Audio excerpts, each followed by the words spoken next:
Bonjour tout le monde, qu'est-ce que je suis contente de vous retrouver pour un nouvel épisode de Yallah le podcast. Je vous souhaite la bienvenue aujourd'hui après un long mois de janvier, très très long. Je sais qu'il y a beaucoup d'entre vous qui ont souffert, c'est compliqué le mois de janvier, alors rassurez-vous, c'est quelque chose qui est observé mondialement. Les gens ont l'impression que le mois de janvier dure 600 jours et c'est très long, douloureux pour certains, parce que les jours sont courts, on n'en voit pas le bout. Les dépenses du mois de décembre, elles font mal au portefeuille du mois de janvier. Et puis, il y a aussi toute cette lenteur en fait liée aux nouvelles résolutions qu'on n'arrive pas à prendre, on n'arrive pas à s'y tenir, on est fatigué. On ajoute par-dessus un climat économique et social pour la France qui est très difficile, douloureux, des transitions douloureuses. Il y a eu beaucoup d'événements aux États-Unis, au Moyen-Orient, en Afrique, et toutes ces informations condensées font toujours que le mois de janvier, il est tendu, extrêmement difficile à traverser pour certains, un peu moins pour d'autres, et ceux qui ont fait un travail d'introspection, etc., c'est plus léger pour eux, mais néanmoins, il y a beaucoup de challenges. Et donc, aujourd'hui, on va parler de quelque chose que tout le monde veut, mais que peu de gens arrivent à maîtriser. Et il s'agit de faire tenir ses habitudes sur le long terme.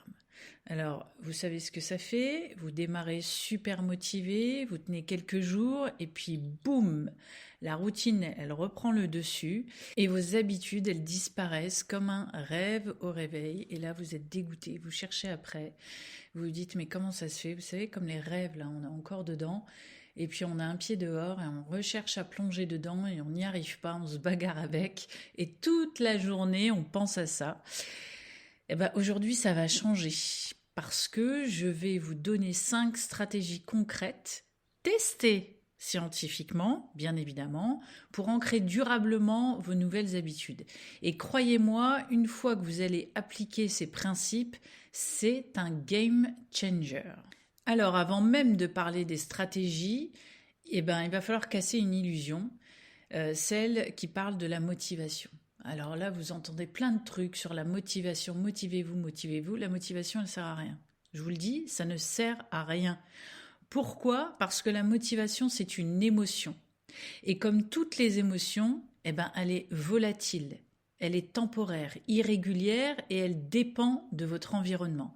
Un jour, vous allez vous sentir super motivé pour aller courir et le lendemain, vous allez préférer Netflix, un chocolat chaud ou scroller sur les réseaux sociaux qui bousillent votre cerveau, notamment votre cortex préfrontal. Je vous en ai déjà parlé. Et donc, du coup, en fait, vous allez en plus nourrir de la culpabilité et dire que vous servez à rien et que de toute façon, votre vie, elle est comme ça. Donc, laissez de côté la motivation. Parce que la motivation égale émotion égale temporaire. Alors que la discipline, en revanche, c'est une compétence. Et la discipline, elle se construit par la répétition, exactement comme un muscle. Donc dans votre cerveau, c'est le cortex préfrontal qui est responsable de la discipline et de l'autorégulation. Donc quand vous décidez d'agir malgré un manque d'envie, donc de motivation, vous allez activer cette zone et vous allez renforcer sa connexion avec le système limbique qui gère vos émotions. D'accord ? Et donc le résultat, c'est quoi ? C'est que moins vous allez compter sur la motivation et plus vous allez entraîner votre cerveau à devenir discipliné. Et c'est là que vous allez obtenir une transformation durable. Ce qui veut dire qu'on oublie la motivation pour se focaliser sur la discipline. Et la discipline, il n'y a pas d'émotion dedans. Vous vous souvenez quand je vous ai fait l'épisode de podcast Vos matins ont de l'importance, je vous dis comment agir comme un robot le matin sans avoir de réflexion, sans penser, etc. Sans vous mettre sur votre téléphone, on est exactement dans ce cas de figure. Si vous vous mettez sur votre téléphone et que vous scrollez sur les réseaux sociaux, vous allez avoir des émotions et donc là, votre cerveau, le cortex préfrontal, c'est bon, il est parti. Il est déjà parti, il va se laisser aller et vous n'allez pas pouvoir le récupérer. Alors que si vous êtes dans la discipline, et donc Il y a pas, je prends pas le téléphone, je me force à me lever, je me force à aérer ma chambre pendant 10 minutes, pendant que ça aère, que les draps aèrent, etc. Je me prépare, ensuite je fais le lit, ensuite je prends mon petit-déj. Il n'y a pas d'émotion là-dedans. Il n'y en a pas sur le moment. Vous allez agir comme un robot, discipliné, d'accord? Donc vous n'allez pas mettre de pleurs ou de joie ou quoi que ce soit. Et ensuite seulement, lorsque vous allez vous poser pour votre petit déjeuner, vous allez avoir la gratification, d'avoir été discipliné. D'accord? Et donc c'est pour ça que je vous dis que vous allez activer la zone du cortex préfrontal qui va renforcer sa connexion avec le système limbique. Je suis contente, donc émotion, d'avoir tenu ma discipline. Ok? Et ça, c'est prouvé scientifiquement. Ça marche parce que votre cerveau, il adore les routines. Dans le cerveau, c'est le striatum, une partie des ganglions de la base, qui gère l'automatisation des actions répétées. Plus une action est associée à une routine existante, plus elle devient automatique. Je vous donne un exemple tout bête. Après m'être brossé les dents, j'ai fait 10 squats. Ou chaque fois que je pose mon café, j'écris une phrase dans mon journal. En fait, c'est ce qu'on appelle l'amorçage neuronal. C'est un élément du quotidien qui devient un signal pour une nouvelle habitude. Par exemple, le réveil sonne, je l'arrête, je me lève directement, j'ouvre la fenêtre, j'aère mes draps et je pars me préparer. Voilà. Là, c'est l'amorçage neuronal et c'est l'élément en fait du quotidien qui devient un signal pour une nouvelle habitude, c'est d'éteindre le réveil et de se lever directement. Vous voyez? Et donc, ce qui explique que vous allez en fait économiser de l'énergie. Pourquoi? Parce que votre cerveau, il est conçu pour économiser de l'énergie. Si une tâche lui demande trop d'efforts ou trop de décisions, le cortex préfrontal, il va la zapper de manière intentionnelle. D'accord? Donc en fait, il va falloir réduire tout ce qui est friction avec vous-même pour simplifier au maximum vos solutions de mise en action. Par exemple, si vous voulez vous mettre à faire du sport, vous mettez vos baskets juste à l'entrée de chez vous. Vous les préparez. Donc le matin, vous allez vous habiller et vous conditionnez, c'est-à-dire que hop, je me mets en route, tout ce que je vous ai dit, la routine matinale, et sans y réfléchir, sans me poser de questions, je mets mes baskets et je sors de chez moi. Commencez pas à vous dire non mais il faut que je vide le lave-vaisselle, non mais il faut que je fasse la vaisselle, il faut que je mette une machine en route, il faut que mon brushing y soit fait, il faut ranger le salon, il faut nanana. Non, là vous retombez dans une vieille habitude. Il va falloir simplifier au maximum. Vous voulez faire du sport, vous mettez les baskets, vous sortez. Vous voulez lire plus, vous prenez votre livre, vous dégagez votre téléphone loin de vous et vous lisez, même si c'est 5 minutes. Ce n'est pas grave. En fait, c'est 5 minutes de prise. C'est-à-dire que le lendemain, ce sera 6 minutes, le surlendemain, 7 minutes, et vous allez réussir à lire 1 heure sans vous en apercevoir très rapidement. Pourquoi? Parce que plus une action elle est facile à initier, plus votre cerveau il va l'accepter naturellement. C'est-à-dire que vous allez initier l'action par la discipline et ensuite votre cerveau il va dire c'est naturel pour moi. C'est naturel de mettre mes baskets et de sortir sans me poser de questions. C'est naturel de me lever, d'ouvrir la fenêtre et d'aérer sans me poser de questions. C'est naturel de laver mes draps. Vous voyez, c'est une question de répétition. Et c'est à ce moment-là que vous allez regarder différemment les gens qui vous entourent et que vous allez justement voir qu'ils manquent de discipline. L'être humain et la discipline, c'est pas une grande histoire d'amour. Surtout en Occident. Pourquoi? Parce qu'en fait, il y a beaucoup de choses qui sont à votre disposition pour vous faciliter la vie. Et au lieu de faciliter la vie, de l'agrémenter de choses bonus, en fait, ça a rendu les gens fainéants. Voilà. Ça a fait des cerveaux au ralenti. Et pourquoi j'insiste à chaque fois sur les réseaux sociaux? Parce que les réseaux sociaux, ils empêchent le cortex préfrontal de se mettre à son plein potentiel parce que ça active énormément les émotions et donc on est à la recherche d'émotions, on est à la recherche d'infos et surtout quand on est isolé, quand on est une personne célibataire, quand on n'a pas un réseau d'amis ou d'humains ou de connaissances suffisamment riche pour sortir, pour bouger, etc., le cerveau, en fait, il s'ennuie et donc les gens passent leur temps sur les réseaux. Alors qu'avant, quand le cerveau s'ennuyait, les gens passaient leur temps à lire, à s'instruire et donc à nourrir leur cerveau. Et là, en fait, comment ils nourrissent leur cerveau? C'est avec des émotions successives qui vont venir, in fine, déréguler leur système nerveux central. Et c'est là où il y a une réelle dangerosité.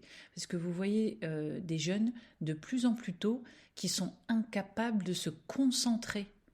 Ils n'arrivent pas en fait à être monotaches. Si on leur dit de lire, il faut qu'il y ait de la musique. Si on leur dit de regarder un film, il faut qu'ils aient le téléphone en même temps. Si on leur dit, j'en sais rien moi, tiens, d'écrire. Et au bout d'un certain temps, 10 minutes, un quart d'heure, ils vont dire j'ai mal au bras. Tellement ils n'ont plus l'habitude. On voit beaucoup d'étudiants, master 1, master 2 et puis au-dessus, lorsqu'ils sont en examen, ils ont tellement l'habitude de pianoter sur leur ordinateur que quand il faut faire une production à l'écrit, ils ont des courbatures. Vous vous rendez compte? Alors que nous, tous ceux qui ont plus de 40 ans, on écrivait, et pour la nouvelle génération, ils ont l'impression qu'on a passé, vous savez, notre temps à écrire à la bougie, sans électricité, etc. Alors qu'en réalité, on passait 4 heures en cours magistral à enregistrer, à écrire, et du coup, on assimilait beaucoup mieux et beaucoup plus des quantités astronomiques de savoir. C'est pour ça, en fait, que j'insiste là-dessus. Alors, on peut croire que c'est vieillot et qu'avec l'intelligence artificielle, on peut s'en passer, etc. Mais non. Pourquoi? Parce qu'en fait, on va changer les structures du cerveau. On les rend plus lentes, feignantes, moins curieuses, etc. Et in fine, plus loin, beaucoup plus loin, ça amène à la déprime. Donc, vous voyez, la discipline, c'est vraiment, vraiment le secret pour viser dans la continuité. Alors, le secret du système nerveux central, c'est que votre cerveau, il fonctionne avec un principe appelé plasticité neuronale. Je vous en ai déjà parlé. Plus vous allez répéter une action, plus les neurones se connectent et rendent cette action automatique.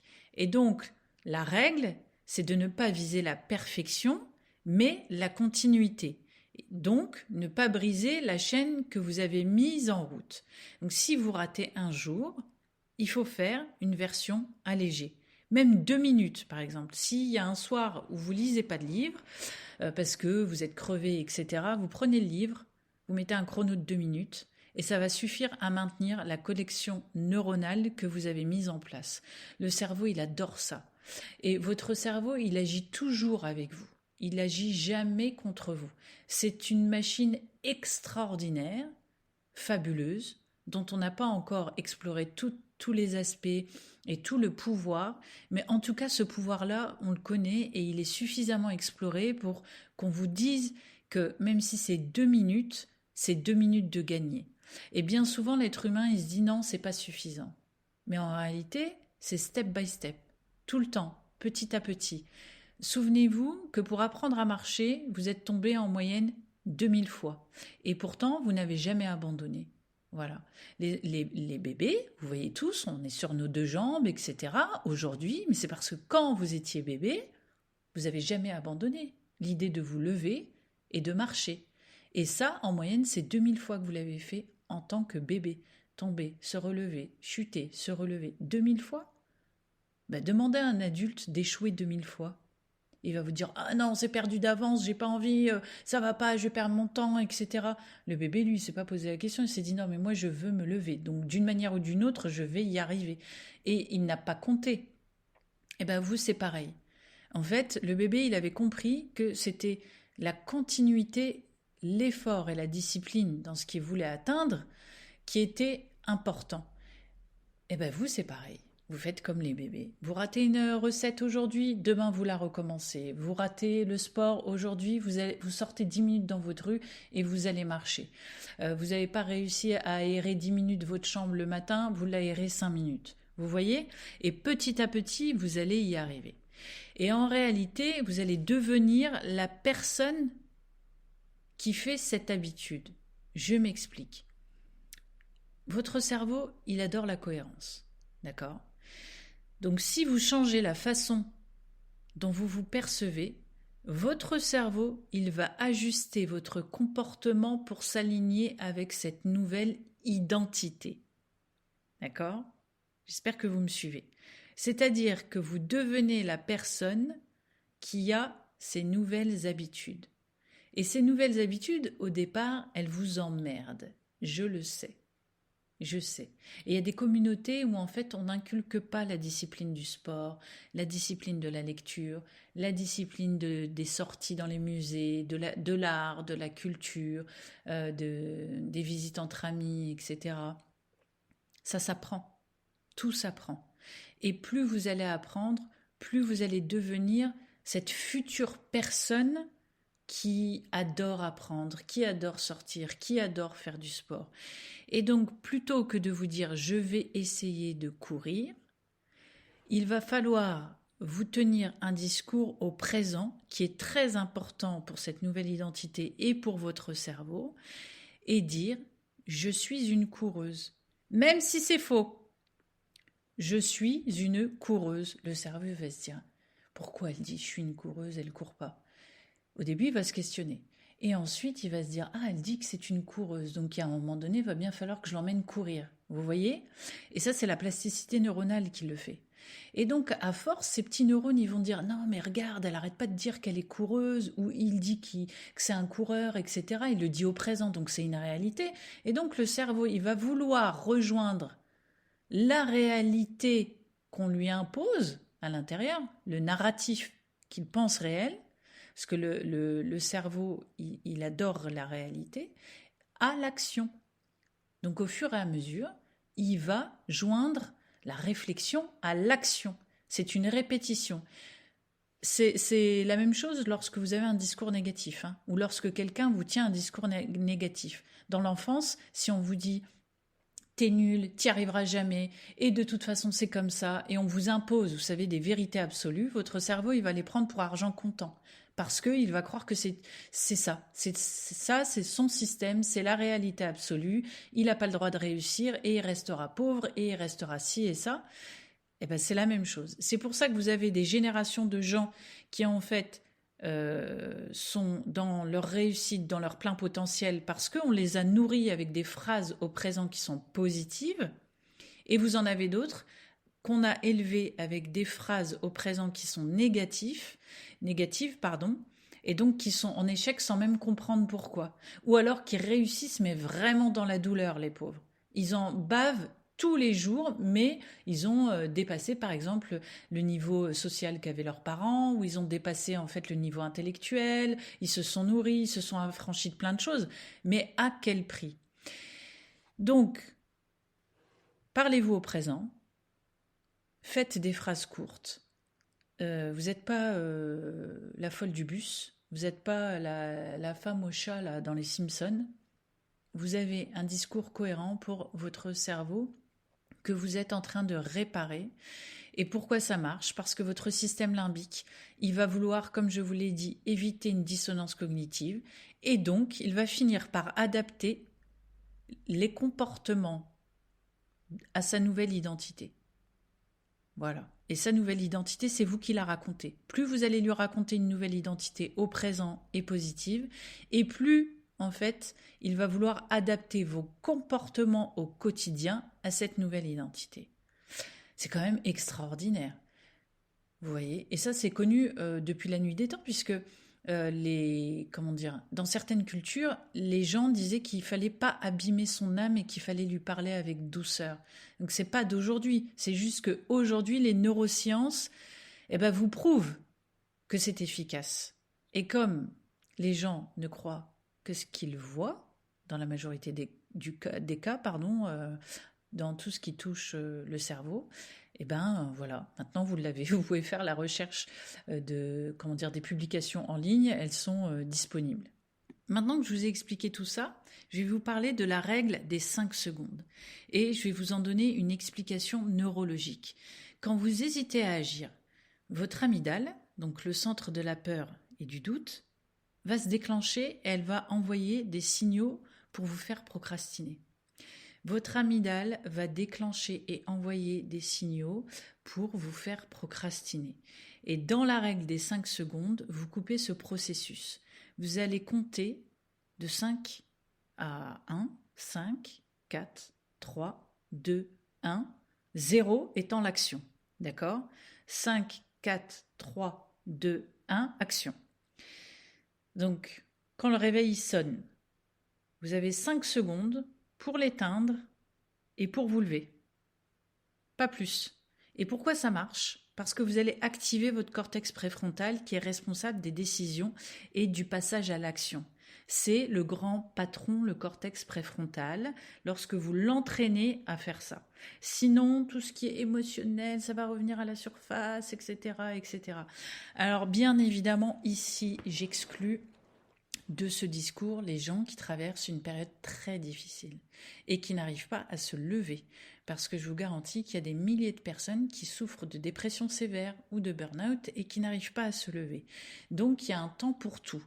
Quand on arrive à réguler leur système nerveux central, à ce moment-là, on leur dit, bon, voilà, là, vous pouvez mettre la règle des 5 secondes en place. Mais sinon, avant, c'est comme si on leur appuyait la tête sous l'eau, quoi.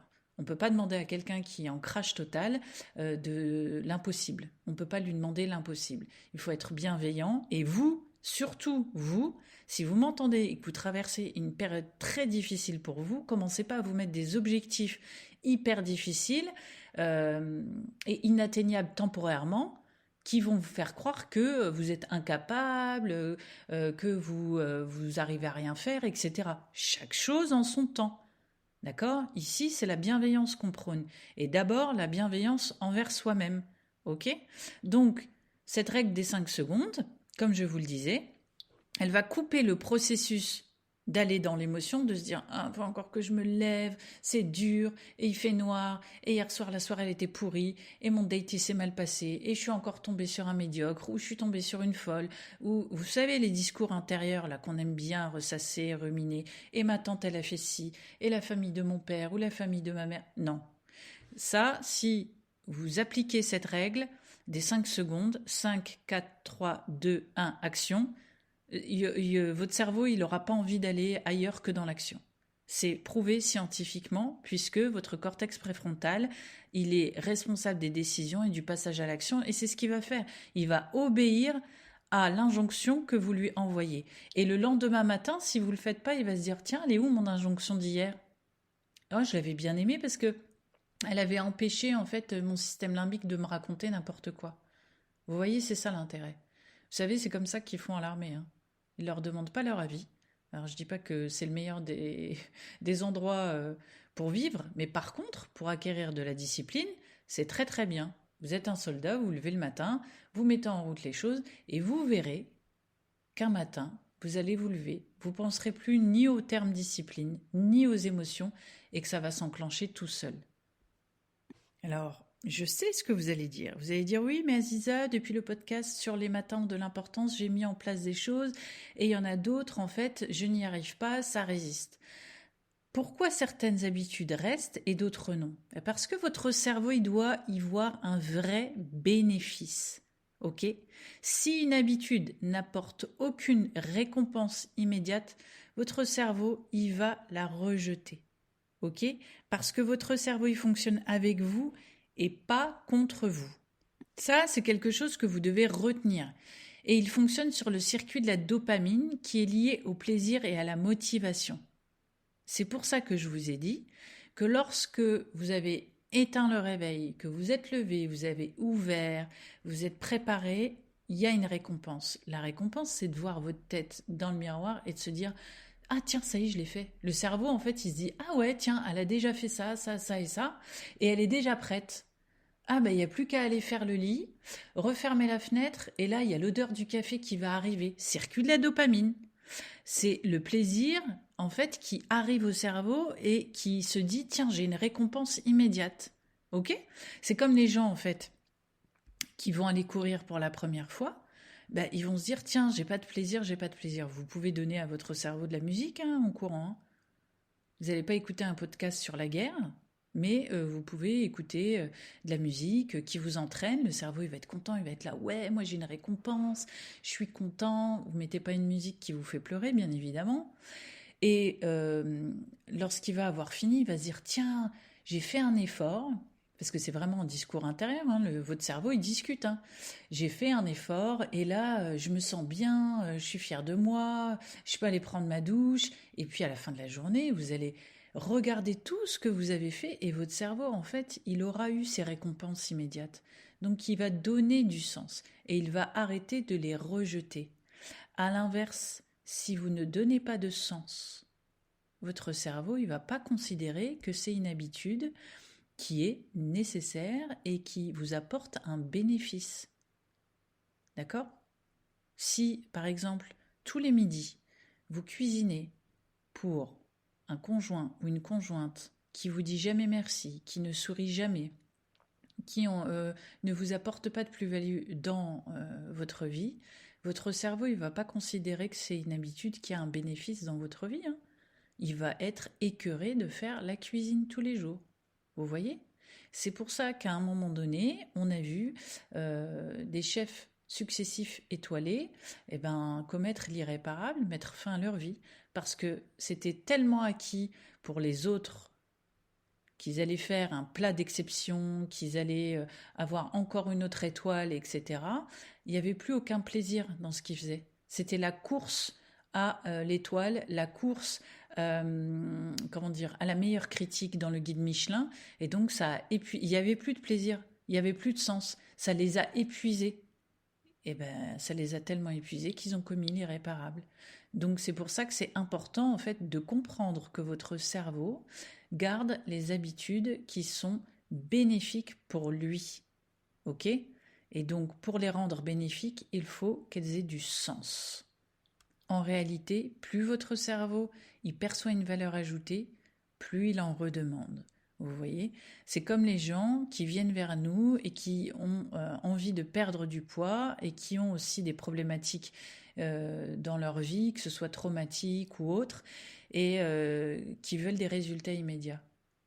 Et au début, en fait, ils sont découragés parce qu'ils ne voient pas de résultats. Donc nous, qu'est-ce qu'on fait? On les accompagne sur l'importance du résultat dans le cerveau, dans le plaisir en fait qu'ils ont d'aller faire les choses, de se surpasser mentalement, dans le plaisir de prendre soin de soi. Et ensuite, on voit le corps qui suit. Et bien souvent, les gens font des pertes de poids rapides parce qu'en fait, ils allient le corps et l'esprit. Parce que le cerveau, il a capté qu'il y avait un intérêt. Et donc, il va accélérer les choses. Idem pour la guérison. Hein. Lorsqu'on donne du sens, on voit que les cellules, elles se mettent en branle et qu'elles activent une guérison. Ok? Donc, votre corps, il est en vibration, hein, il est en harmonie avec le cerveau. Donc, si le cerveau ne trouve pas de sens, le corps, il va vous le faire comprendre. Si le cerveau, il est dépassé, le corps, il va vous le faire comprendre. Alors que s'il y a du sens, s'il y a du plaisir, s'il y a de la joie à l'intérieur de soi, le corps, il va répondre également. Maintenant que vous avez compris tout ça, je vais vous faire un résumé des 5 points. Donc, le premier, c'est ancrer ses habitudes à des déclencheurs existants. Donc plutôt que de s'appuyer sur la motivation, vous allez associer une nouvelle habitude à une action quotidienne qui est déjà mise en place. Ça va faciliter l'intégration naturelle dans votre routine. D'accord ? Par exemple, ouvrir la fenêtre dès que je me lève, sans réfléchir. Vous ouvrez la fenêtre. Ensuite, vous mettez les draps à aérer et ensuite vous allez vous préparer. Ok ? Ça, c'est une intégration naturelle dans votre routine. Ok ? Ensuite, deuxième point, vous allez réduire la friction. C'est-à-dire que plus une habitude est simple à exécuter, plus elle a de chances de durer. Et donc, vous allez éliminer les obstacles en préparant en amont votre environnement.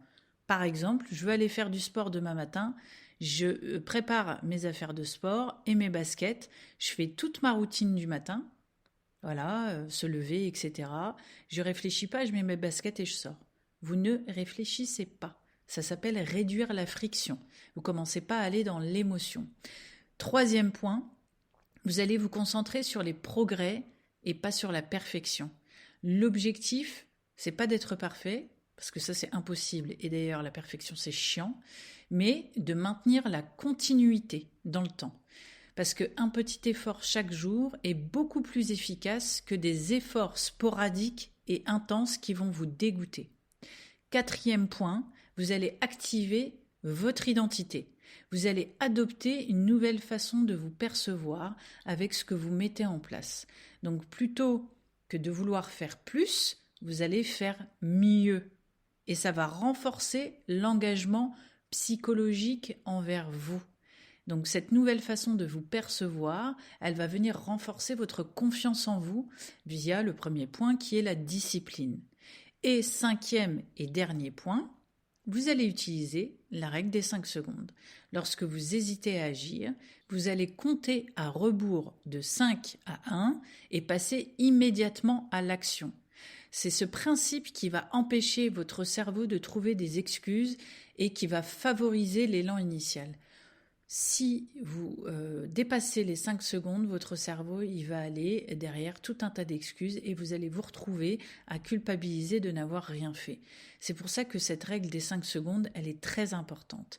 Et donc toutes ces stratégies, il y en a 5, elles permettent d'intégrer durablement des nouvelles habitudes en contournant les pièges de la motivation qui, je vous le rappelle, est éphémère et qui emmène vers la procrastination et donc l'autosabotage dont je vous ai déjà parlé. Et oui, parce que l'autosabotage, ça va très très vite. L'autosabotage, il peut venir de ce qu'on nous a inculqué ou de nous-mêmes, d'accord ? C'est ce que j'appelle l'échec organisé. D'ailleurs, j'en ai beaucoup parlé aujourd'hui en séance et je vous assure que l'échec organisé, il n'est pas visible tout de suite. On ne s'aperçoit pas qu'on se met en échec toute seule et qu'on l'organise très bien. Et donc, c'est pour ça que je vous donne en fait des trucs et astuces que vous pouvez noter. Les 5 points, vous pouvez les noter. Vous les mettez sur un post-it que vous accrochez dans plusieurs endroits de votre maison. Comme ça, en fait, vous êtes enthousiaste à l'idée de le voir. Le cerveau, il va comprendre et à un moment donné, il va s'y mettre. Donc, rappelez-vous que ce qui compte, c'est pas la motivation qui est temporaire, mais c'est d'avoir un système qui fonctionne. Et moi, en tout cas, je sais que vous pouvez y arriver. Si vous ne le savez pas, moi je le sais pour vous. Je sais très bien que cette façon de faire apporte d'excellents résultats et que vous allez changer des choses maintenant que vous avez compris les mécanismes du cerveau vis-à-vis de ce système et les mécanismes bénéfiques que vous allez en tirer. Conclusion, on ne réfléchit plus, on passe à l'action. J'espère vraiment que cet épisode vous a apporté un éclairage significatif et que vous allez pouvoir le mettre en place dans votre vie pour vous et uniquement pour vous, pas pour les autres, pas pour prouver quoi que ce soit. La première personne à convaincre, c'est vous. Et la personne avec laquelle vous allez passer toute votre vie, c'est vous. Parce que souvenez-vous que personne ne va venir le faire à votre place. Et la gratification, si quelqu'un vient le faire à votre place, elle ne sera pas pour vous, elle sera pour la personne. Donc recentrez les choses autour de vous et pas à l'extérieur de vous. D'accord ? Vraiment, c'est vraiment le point de départ, c'est vous honorer. En tous les cas, j'espère vraiment que cet épisode il vous aura apporté des points clés, que vous allez pouvoir en parler autour de vous, le partager à des gens qui en ont besoin, parce que c'est aussi ça, le cercle vertueux. C'est de partager des connaissances et de se dire que si on partage, on ne se désemplit pas. La connaissance, c'est quelque chose que vous ne perdrez jamais, même en la partageant. Ça va toujours se multiplier. Vous voyez ? C'est comme le bonheur. Le bonheur partagé, il se démultiplie. D'accord ? Donc là, c'est pareil. En tout cas, je vous envoie plein de bonnes ondes. Je vous remercie d'avoir écouté cet épisode. Je vous remercie infiniment parce que vous êtes très nombreux à me suivre à chaque fois que je mets un épisode en ligne. Et vraiment, ça me touche énormément. Vous ne pouvez pas savoir. Parce que justement, on m'a posé la question, on m'a demandé très honnêtement si j'étais rémunérée pour tout ce que je produis. La réponse, c'est que non, pas du tout.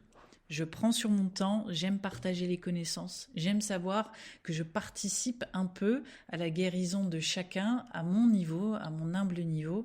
Et donc, en toute transparence, sachez qu'il n'y a aucun sponsor, il n'y a personne qui me paye pour le faire. C'est juste moi qui en ai envie. Et c'est pour ça que vraiment, je vous remercie du fond du cœur à chaque fois de liker les épisodes, de les partager et de revenir vers moi pour me dire ce que vous en avez pensé. Vous savez pas à quel point ça me touche. Je vous embrasse et je vous dis à très vite sur Yallah le podcast.